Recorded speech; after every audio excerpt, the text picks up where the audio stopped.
Isa pong muling pinagpalang araw sa lahat. At eto, narito naman tayo sa ating libangan dito po sa aking bahay kubo. At dahil nga po talagang kahit lumalamig na ang panahon sa gabi, pero sa araw ay medyo mainit pa rin. Kaya napakarami pa at napakaganda pa ng ating mga naani ngayong mga gulay. Kita nyo naman itong aking ampala. Ito, makikita nyo itong mga nagbiti na ito. Ito ay medyo maliliit na la. Pero itong ating mga napili, marami pa tayong napipiling napakagandang ng mga bunga. Kita nyo naman ang hahaba pa. At nakakuha tayo ngayon ng isang basket dahil alam nyo naman, laging may nag-request sa atin. At ito, kukunin ko yung isang basket ko na nakuha dito.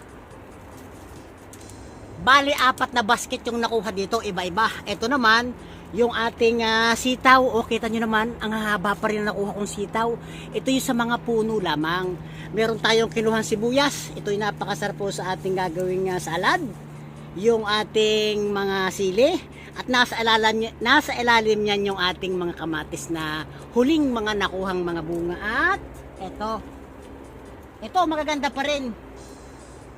Itong aking mga kangkong, kaya ako'y kumuha dito ng isang basket, yung ating nakuhang kangkong. At yung aking isang napakalaking basket, dahil lagi tayong meron ditong 4 na basket.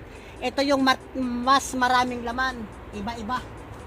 Ito dahil may kabigatan kapag may upo at patola. Ito, kumuha tayo ng 3 upo dahil po talaga ang bilis na magunang upo. Yung ating mga patula ay nakakatuwa po talaga.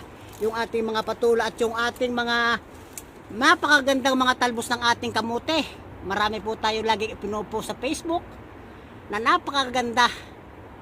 Sariwang sariwa yung ating patula, itong kamote nga, at itong ating saluyot. At kumuha rin tayo nitong ating mga talbos ng ampalaya dahil nga lumalamig na ay pumapangit na, pero okay na okay pa rin po yan na isama sa munggo na mga niluluto. Kaya yan po yung ating naani. Super po ngayong October 9. Kaya muli ang pagpapala po at gabay ng ating Panginoon nawa ay laging sumaatin. Bye bye.